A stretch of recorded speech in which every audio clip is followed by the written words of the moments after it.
Everyone. आज हम लोग जावा के इस सेशन में पास बाय वैल्यू और pass by reference in method call की स्टडी करेंगे।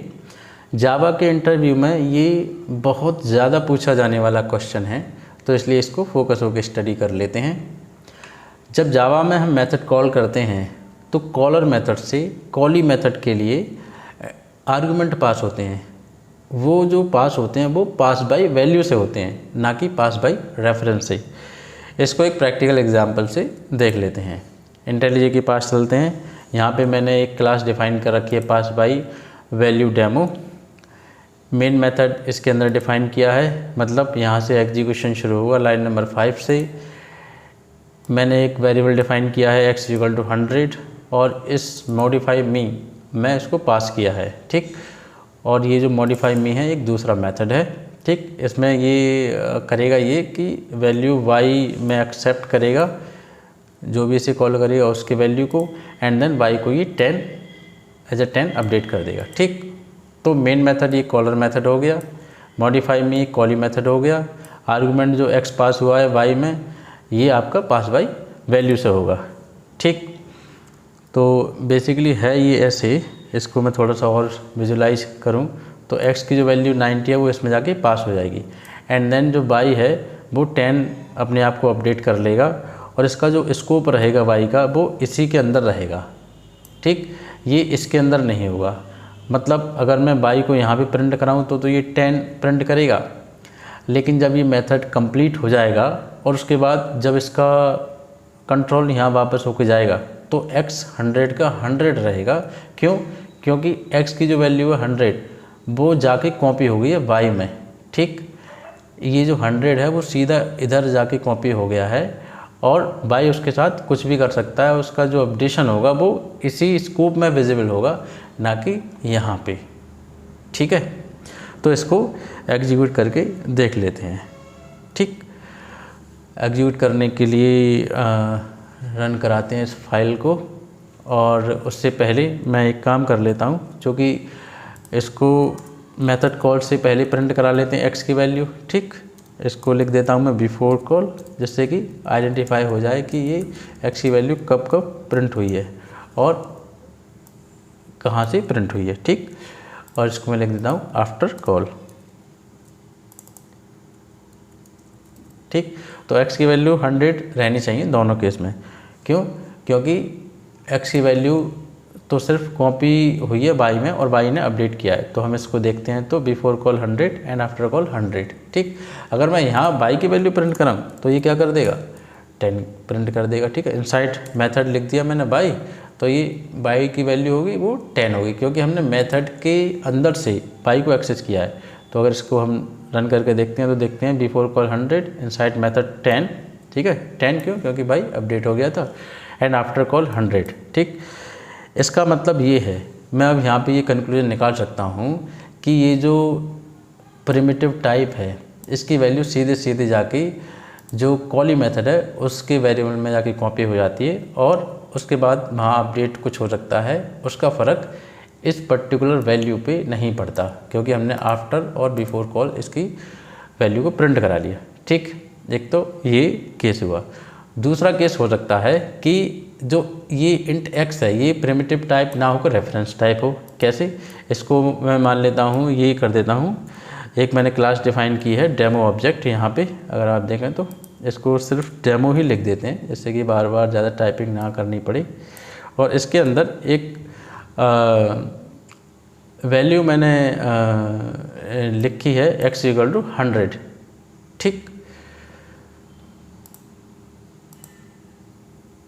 तो उसके बाद एक इसको हटा देते हैं डेमो, क्योंकि ये डुप्लीकेट वैल्यू की वजह से एरर दे रहा है। इसको हटा देते हैं, उसके बाद ये लिख देते हैं डेमो, ठीक। अब डेमो ये एक क्लास है और इसके अंदर मैंने x = 100 दे रखा है। सेम कॉन्सेप्ट करते हैं, पहले डेमो का ऑब्जेक्ट बना लेते हैं, डेमो d = न्यू डेमो, और d.x = कर देता हूँ मैं क्या, लेट सपोज ये मैंने 10 कर दिया, ठीक। और कॉल करने से पहले मैं d.x प्रिंट करा लेता हूँ, एंड देन मॉडिफाई मी, यहाँ पे मैं इसके सिग्नेचर को थोड़ा सा चेंज करूँगा, क्योंकि यहाँ पे इंट x पास नहीं करूँगा, मैं डेमो का ऑब्जेक्ट पास करूँगा। तो मैंने एक और मेथड डिफाइन कर लिया और यहाँ पे डेमो टाइप का ये एक्सेप्ट करेगा वेरिएबल, ठीक। और इस डेमो की जो वैल्यू है इसके अंदर डेमो डॉट एक्स को मैं 10 असाइन कर देता हूँ, ठीक। और इसको मैं हटा देता हूँ। अब डी डॉट एक्स को मैंने यहाँ पे 10 किया, इसको 100 कर लेते हैं, ठीक। उसके बाद मेथड कॉल से पहले मैंने प्रिंट कराया, उसके बाद मेथड को कॉल किया, इसका नाम मैंने मॉडिफाई मी और ऑब्जेक्ट लिख देता हूँ, ठीक है, जिससे कि थोड़ा सा क्लैरिटी आए मेथड के नेम में, ठीक। और यहाँ पे मैं क्या पास करूँगा, डेमो का ऑब्जेक्ट, जो कि हमारे पास डी है, ठीक। तो डी डॉट एक्स मैंने पहले प्रिंट कराया, उसके बाद डेमो के ऑब्जेक्ट को इसमें पास किया, उसने डी डॉट एक्स 10 किया है। यहाँ पे ये ध्यान देने वाली बात है, इसने 10 कर दिया है। उसके बाद मैं डी डॉट एक्स यहाँ पे मेथड कॉल के बाद प्रिंट कराना हूँ, ठीक। अब ये देखें कि डी डॉट एक्स में 100 है, उसके बाद इस मेथड में जाके इसकी वैल्यू 10 हो गई है। तो क्या कॉल करने के बाद इसकी वैल्यू 100 होगी या 10 होगी? इसको समझने के लिए एक ध्यान से डायग्राम को समझते हैं, ये बहुत इंपॉर्टेंट है।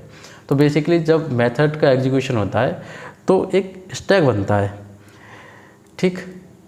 इस तरीके से स्टैक होता है जो कि आपका मेथड एग्जीक्यूशन के लिए इंटरनल होता है। स्टैक एक डेटा स्ट्रक्चर है जो कि फर्स्ट एंड लास्ट आउट का कॉन्सेप्ट को फॉलो करता है, ठीक।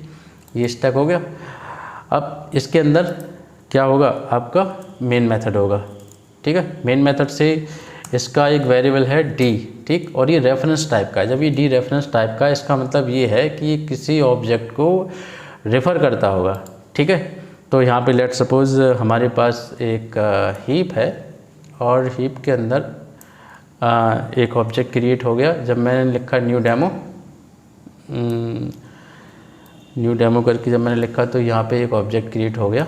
ये जब ये एनकाउंटर होगा न्यू डेमो करके स्टेटमेंट, तो ऑब्जेक्ट क्रिएट होगा जो कि डी जिसको रेफ़र करेगा, ठीक। मतलब ऐसा होगा, ठीक। अब डेमो ऑब्जेक्ट के अंदर एक्स वैल्यू है, ठीक। जब ये क्रिएट होने के बाद हमने सेट किया तो एक्स की वैल्यू क्या होगी, यहाँ पे वैल्यू हो जाएगी आपकी 100, ठीक। इतना समझ में आ गया। जब मैंने ये मेथड कॉल किया मॉडिफाई मी ऑब्जेक्ट लाइन नंबर 8 पे, मतलब ये वाला जब मैंने मेथड कॉल किया तो क्या हुआ, इस डी को मैंने पास कर दिया डेमो ऑब्जेक्ट डेमो में, ठीक। अब जब मैंने पास किया तो डी के अंदर जो वैल्यू होगी, डी के अंदर क्या है, एड्रेस है इसका, ठीक, इस ऑब्जेक्ट का। तो जो वैल्यू होगी वो डेमो के अंदर जाके असाइन हो जाएगी, ठीक। मतलब डेमो भी इस ऑब्जेक्ट का एड्रेस रखेगा। तो इस लाइन पे, इस लाइन के बाद डेमो भी इस ऑब्जेक्ट को पॉइंट करेगा, ठीक। ये हो गया, ठीक है, ये क्लियर है। अब इसने क्या किया, इस डेमो रेफरेंस टाइप पे मैंने x को 10 सेट कर दिया। तो चूँकि ये डेमो और ये डी दोनों एक ही ऑब्जेक्ट को रेफ़र कर रहे हैं, तो हम दोनों की हेल्प से ही इस ऑब्जेक्ट को मॉडिफाई कर सकते हैं, ठीक। तो जो मॉडिफाई होने के बाद स्टेट रहेगी ऑब्जेक्ट की, वो दोनों ही जगह एक्सेसिबल होगी, अपडेटेड स्टेट, ठीक। कहने का मतलब ये है कि अब यहाँ पे जब ये लाइन नंबर 21 एग्जीक्यूट होगी तो ये x की वैल्यू क्या कर देगा, 10, ठीक। x इक्वल टू 10, ठीक है।